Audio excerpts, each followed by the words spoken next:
The final drive for Houston before the field goal, what led to the decision to play the safeties so far deep in coverage? You probably knew they were looking for the field goal there. Just could you take me through the thought process that led to that decision? Which drive? You mean leading to the game-winning field goal? Yeah, so we have certain calls in certain situations that can protect you from a lot of different things that can happen in that situation. Does that make sense? So you try to get the best of all worlds, obviously not giving up anything over the top, and then having tight coverage depending on what that situation is, if that makes sense to you. So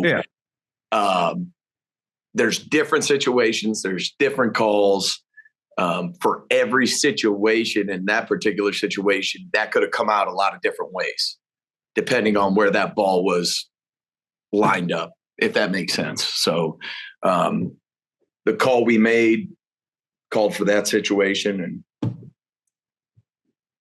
that's our call. Right. Sean McDermott pointed to the breakdown being kind of at the feet of Cole Bishop on the 67-yard touchdown to Nico Collins. Can you take us through what happened on that play? Yeah, it was a miscommunication. It was a miscommunication on how we wanted to play it. We were not on the same page. And we talked about it today as a unit. We have got to be on the same page. We can't be on two separate pages. And even if that page is the wrong page, at least we're on the same page, if that makes sense to you. So, with all rookies, there is going to be growing pains, but we can't have that happen with any player on our team, not just Cole. But unfortunately, that was the result of that play.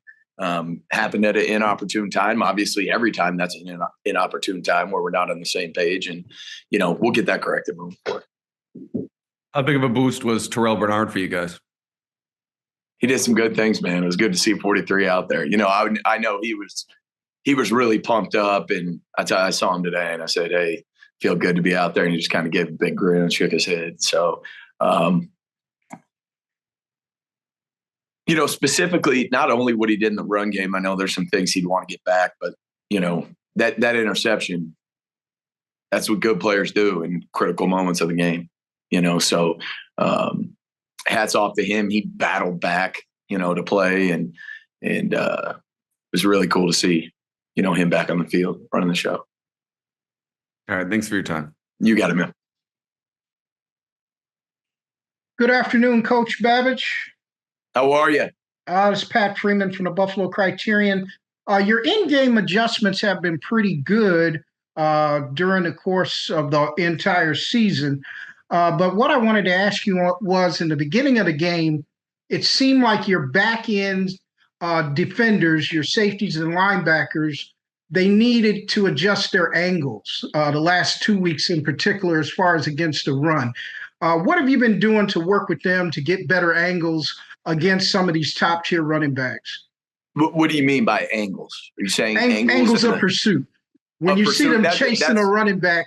Yeah, that doesn't change. That's not an adjustment. That's a correction, if that makes sense. If we're not taking proper angles to the ball carrier, when I asked you the question, I meant, were you talking about angles and run fits or angles pursuing the football? So we have a certain way we do things. Anything else is unacceptable. And, it's a game of human error. And we have to make sure we stay on top of those human errors and get those corrected, not adjust them, if that makes sense. Gotcha. And my last question to you, DeWayne Carter has really done an outstanding job the last couple of weeks. What has been your thoughts on the young rookie's play? Made some outstanding plays, good reads yesterday, really did a good job. Yeah, he really did. I mean, it's always fun to see guys that, he had his first opportunity to start, right? And for him to go out, against a really good AFC opponent and really impact the game while also doing his job, it's really cool to see. And he has to continue an upward trajectory in his play. And he's certainly doing that now and needs to continue. Thanks, Coach. You got it. Hey, Bobby. Obviously not a lot of holes to poke in the defense's performance, especially in the fourth quarter with those turnovers. What I've seen a lot, though, from fans is just on that call that Alex was asking you about with the safeties really deep back. It was a 59-yard field goal. It ended up being, it would have been a 64-yarder, and I think he probably would have made it from there. But it would just to explain it to fans that maybe don't understand, who say, why wouldn't you put the safeties up closer to try to protect against any kind of yards on that play?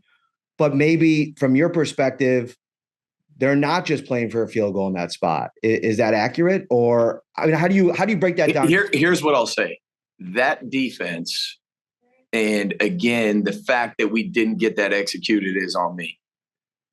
That is a situational defense for that exact specific situation, that you go into it and look, they can do on offense whatever they want to do. They can push the ball vertical if they want to. They can go quick with it in that situation with what we knew that field goal kicker's line was. And then the time and the timeouts become a factor there. So if they have timeouts, the ball can get pushed vertical, even if the ball's in bad. So there's a lot of things that go into that specific situation. And I won't get into it. To me, it's your number counts underneath. And, we didn't get to where we needed to be. And, the primary coverage was there. We just got to detail up a couple other little things in there. No, thank you. I appreciate that. You got it. And then pass rush wise, you lose Ed, you lose Vaughn for this game. What did you make of Greg's performance? I know he didn't have a sack. According to PFF, he had 6 pressures in the game. What did you think of his performance? So I think the whole defense needs to start faster, but I think what you saw specifically in that second half, Greg got in a groove. And we just need to get that started faster. Talk to Greg about that. And, Greg's on board with that. And when Greg gets going, Greg can be really, really, really good and very disruptive. And he did some really nice things in the game. And there's some things I know he wants back. So we'll continue to work on him with that, and get, make sure that, we get the Greg Rousseau we all know and love from the start of the game. And that's really all our players. We just need to start fast. Thanks, Bobby. You got it. Hey, Bobby. Obviously, Jets this week in Aaron Rodgers. You guys are really good at changing the picture from pre-snap to post-snap. What's the challenge in doing that with a guy like Rodgers, who's kind of seen just about everything you can see in the NFL? You just said it. He's seen it all. So we got to do a good job of doing exactly what you said, just changing the picture as late as possible on him. It's a challenge. Obviously, Aaron Rodgers he's one of the best to ever play the game, and there's not a whole lot that's going to fool him. So not only is it disguise, but it's our execution. You guys got to the quarterback quite a bit yesterday. Maybe didn't finish as much as you like, but you put some good hits on Stroud. How do you quantify that? Making contact with a quarterback and letting them know you're there, as opposed to actually bringing them down. Yeah, that's part of affecting the quarterback, right? That's part of affecting the quarterback. We did a good job, and we really want to capture those moments and put those in this glass jar over here and take them with us. And we need to just make sure the consistency of the rush, as I said, with Greg's start and where he ended up, we just need to make sure the consistency of everything we're doing is in line, and we should be in pretty good shape. And then Lewis Cine has been working with the linebackers the last couple of weeks.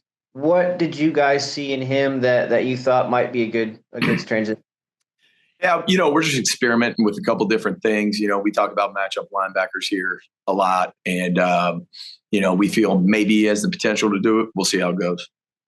What's the biggest challenge for him making a switch from safety to linebacker? Never playing linebacker. Never playing a position. That's, I mean, a little bit of it, you're a little bit like a down safety, but there's a lot of nuances to the game when you're down there the whole game. Do you have to have a certain amount of instincts to make that switch? Because obviously he's going from having his first step. Yeah, that's it. I mean, yeah. I mean, football instincts are football instincts, but I think that I think it's more the details than anything of the position and the execution of what a linebacker has to do versus safety. A lot of the key recognition's the same, but there's different techniques, different things you use down there. Thanks. You got it. Hey, Bobby. I was curious now, a 5-game sample size for Damar as a starter full-time. How do you feel like he's progressed and how he's been performing, through the 5 games? Yeah. I think when you look at Damar, I think he's done a pretty solid job. He's done a solid job so far. He had the interception, 2 weeks ago? I feel like he's tackling well. There's some things he needs to clean up. No one's perfect. But we're always looking to improve. Every play on our defense, we're always looking to improve. As soon as you stop looking for that growth, it's going to start going the other way. So I think he's done a pretty admirable job, and there's a lot of areas where we can all improve, including himself. And then I was just curious, you talked about, the importance of everyone being on the same page when you're out there. And obviously communication, that's safety's job, linebackers, everyone can communicate. But how do you go about during the week working on something like that so that everyone's on the same page when the game comes around? That's a great question. So throughout the week, we value walkthroughs as much as we value anything else. So it starts there in our walkthroughs. And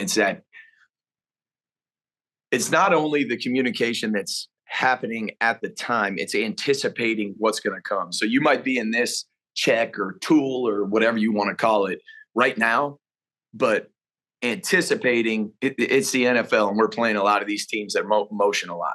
Your Miamis, we just played Houston, that kind of that Shanahan tree deal. But that's the way the NFL is going. Everybody's using different types of motions. So it's anticipating those motions and then making sure that you don't let, in practice and walkthroughs, that communication element slide from where you're going. So 2 things: making sure that in walkthrough and practice, that's part of your emphasis. And then also making sure that, it's not just what you're in, it's what you're going to be in, anticipating motions, if that makes sense. So, and that communication to a whole side of the defense. And not only a whole side, but the whole defense at times. So that's how we emphasize that. Thanks, Bobby. You got it.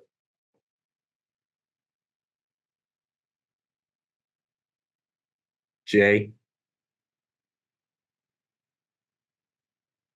Hey, Bobby, you there? Yep. Sorry about that. I didn't know I was up next. I wanted to ask you about Dorian. It seemed like in the communication before that final defensive play, Dorian seemed a little late getting onto the field. I think Sean alluded to some miscommunication. How's that happen in that spot? So, Jay, the way that it goes is we have a lot of different personnel packages in the potential situations that we could have been in. And again, I already said at the time, yard line, kicker line, distance from yard line to kicker line, all those type of things. How much time's actually going to be left on the clock? They got 2 timeouts, bang. So we're going through all our situations, and there was a miscommunication in there. In the end, it's on me to make sure that happens. There was obviously something that went wrong there because he needed to be on the field, and we'll make sure that doesn't happen again.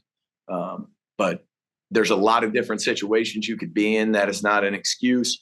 There's a lot of different personnels, if that makes sense. So, we just got to make sure in all that chaos, we breed calm.